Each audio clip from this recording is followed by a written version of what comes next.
Bonsoir à toutes et à tous, c'est Pierre Delovin-Foss de Effata Coaching. Bienvenue dans ce troisième module de notre série Performance et bien-être.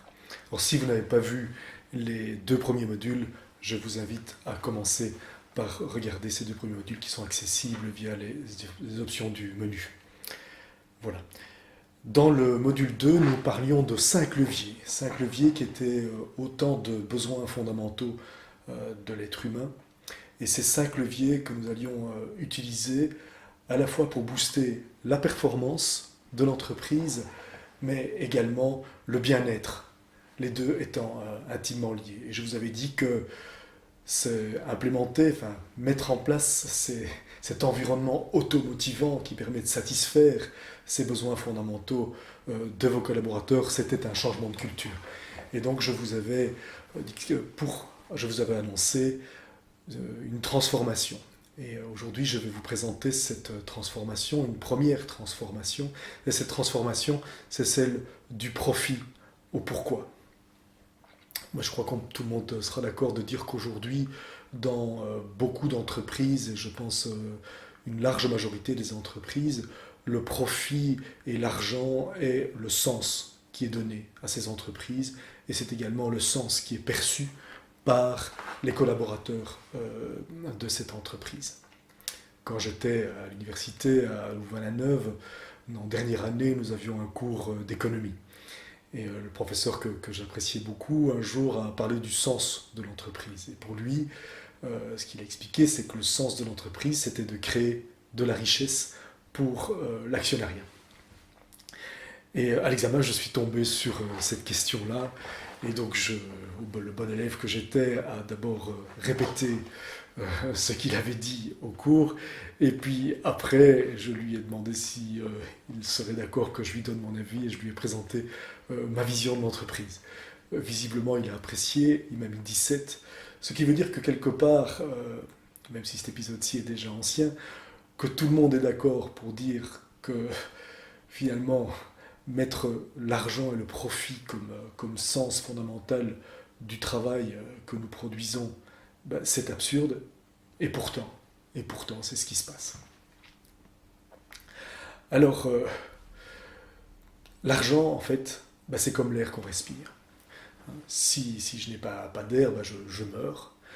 Mais par contre, ça ne me viendrait pas à l'idée de faire des réserves d'air dans ma cave. Si un jour l'air extérieur est tellement pollué que ça devient nécessaire, peut-être que je le ferai. Mais aujourd'hui, mon but, c'est de respirer agréablement. L'argent, c'est pareil. C'est quelque chose dont nous avons besoin. Le profit, toutes les entreprises en ont besoin pour bien fonctionner. Mais comme je ne vis pas pour l'air, ça n'a pas de sens que les entreprises vivent pour produire de l'argent. Je vais vous parler maintenant du focus. Le focus, dans mon champ de vision, je ne sais pas si vous avez remarqué, mais en fait, dans mon champ de vision, il n'y a environ que 15% du total de mon champ de vision qui est net, qui est en haute définition. Actuellement, vous regardez un écran pour visualiser cette vidéo. Et donc, cet écran, l'image est nette, vous la voyez nette, parce que vous avez ce focus sur l'image. Mais autour, tout ce qu'il y a autour de cet écran est de moins en moins net. Et plus vous vous écartez de cet écran, de ce que vous regardez, de là où est votre focus, plus ça devient flou. Il y a un chercheur américain qui prenait un exemple très très parlant. Tant que je regarde ma femme, tant que mon focus est sur ma femme, elle est en haute définition. Mais si je commence à mettre mon focus sur la voisine, c'est ma femme qui devient floue. Voilà.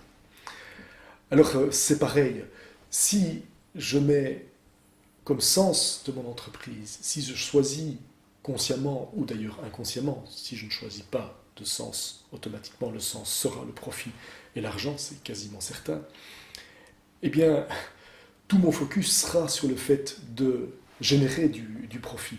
Et tout le reste, toutes les autres valeurs possibles seront floues. Et comme la fin justifie les moyens, ça risque de m'amener sur des chemins qui ne sont pas tout à fait ceux du bien-être et de ce que finalement, au fond de moi-même, je recherche et j'ai besoin. Il y a quelqu'un que j'aime beaucoup, c'est un auteur et un conférencier d'origine britannique qui s'appelle Simon Sinek. Il a écrit un livre qui s'appelle Start with why, commencer par le pourquoi, et il a inventé un concept qu'il appelle le cercle doré. Le cercle, ça ressemble à quoi? Vous voyez l'image à l'écran, donc le cercle extérieur, c'est le quoi, le cercle intermédiaire, c'est le comment, et le centre du cercle, c'est le pourquoi. Et il a remarqué, dans les différentes études qu'il a faites dans le monde des entreprises, que la majorité des entreprises avaient une communication à la fois interne, donc au niveau de la hiérarchie, et puis une communication externe, c'est-à-dire davantage le marketing, avait une communication qui partait du quoi vers le pourquoi. Tandis que les entreprises qui réussissaient de façon beaucoup plus brillante, elles partaient du pourquoi, arrivaient au comment, et ensuite seulement au quoi. L'exemple qu'il prend, c'est l'exemple de certains constructeurs américains, la plupart qui partent du quoi, donc nous construisons des ordinateurs. Hein, nous, le comment, ils sont très puissants, il y a des écrans haute définition, beaucoup de mémoire, un disque dur super rapide, et le pourquoi, vous voulez m'en acheter un, quoi. Tandis que Apple, lui, est parti du pourquoi. Et ce pourquoi a à voir avec l'innovation, à voir avec une approche différente du marché. Et le comment, c'est justement cette créativité au service de ce pourquoi. Et donc le quoi chez Apple n'est pas limité à les ordinateurs, ils ont produit des téléphones, ils ont produit des montres, des tablettes, et que produiront-ils demain? Mais tout ça est nourri par leur pourquoi. Je vous invite à aller sur YouTube, rechercher les vidéos de Simon Sinek sur le cercle doré, il vous expliquera tout ça en détail. Alors j'ai repris un autre exemple, c'est celui de Louis et Véronique.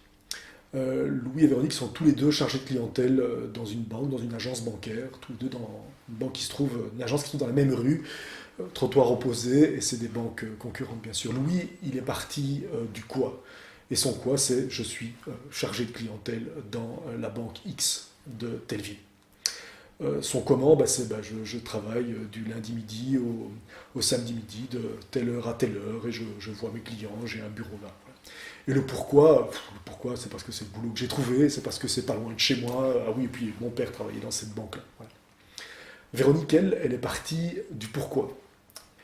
Et son pourquoi, c'est d'aider les gens à réaliser leurs rêves. Ça, c'est son pourquoi. Le comment, c'est en comprenant leurs projets, en analysant leur situation financière et en cherchant avec eux des solutions de financement qui sont adéquates pour leur situation. Et le comment, elle est chargée de clientèle dans la banque Y de cette petite ville dont je vous parlais tout à l'heure. Voilà. Lequel des deux, d'après vous, va être le plus efficace dans son job? Je crois qu'il y a posé la question, c'est déjà y répondre. Quand on part du pourquoi, on alimente en fait notre besoin de contribution. Et là, on est prêt vraiment à se donner à fond. On ne va plus compter ses heures, on ne va plus regarder à la limite même ce qu'on gagne. On va vraiment être inventif, créatif pour alimenter ce sens et pour pouvoir réellement contribuer au bonheur de ses clients qui viennent trouver Véronique. Louis, lui, de son côté, il n'aura pas du tout cette énergie-là. Un autre exemple que donnait Sinek, que je trouvais assez amusant de l'efficacité de cette approche, c'était le fameux BIC de la NASA. Lors de la conquête spatiale, se posait la question d'être capable d'écrire dans l'espace, en apesanteur. Et donc la NASA a démarré un programme de recherche pour inventer un BIC qui serait capable donc d'écrire dans l'espace. Et ils y sont arrivés, ça a coûté assez cher, mais ils ont produit donc un BIC spatial. Les Russes, eux, avaient le même problème, bien sûr, au même moment, mais eux sont partis du pourquoi. Et le pourquoi, c'était écrire dans l'espace. Et donc, ils ont été vers le comment. Et le comment, c'était un BIC. Non, un BIC, ça ne marche pas. Et quand il n'y a pas de pesanteur, ça ne fonctionne pas. Et donc, ils ont simplement utilisé un crayon. J'ai l'impression que leur budget pour écrire dans l'espace était nettement plus réduit que celui des Américains. Pour illustrer cette importance du sens et la puissance du sens, je vais prendre l'exemple d'une société dont vous avez peut-être déjà entendu parler. C'est une société américaine qui s'appelle Zappos. Zappos vend des chaussures par Internet. Et dès le départ, la boîte a été créée en 99, son CEO actuel est arrivé quelques mois après la création de la société, il s'appelle Tony Hsieh. Dès le départ, Tony Hsieh a voulu déterminer un sens pour son entreprise. Et il a fait tout un travail avec ses collaborateurs de l'époque pour définir ce sens. Et le sens auquel il est arrivé, c'est vivre et livrer du wow. Ce qu'il voulait, c'était réellement contribuer au bonheur de leur clientèle, et en se disant également, si on veut que nos clients soient heureux par notre service, il faut que nous-mêmes, nous soyons épanouis et heureux nous-mêmes, mais il faut également que nos fournisseurs soient heureux de travailler avec nous et soient dans de bonnes conditions. Et donc ils ont défini cette phrase, ça a été tout un travail de groupe, cette phrase a été étayée par 10 valeurs qui ont également été détaillées. Il relate toute cette histoire dans un livre qu'il a écrit qui s'appelle L'entreprise du bonheur, que je vous recommande très très chaudement. C'est vraiment un livre extrêmement intéressant pour tout manager et tout dirigeant d'entreprise. Alors comment ça se passait dans l'entreprise? Ce serait long de vous donner tous les exemples parce qu'il y en a vraiment beaucoup dans le bouquin. Je vais en prendre un, c'est simplement le call center.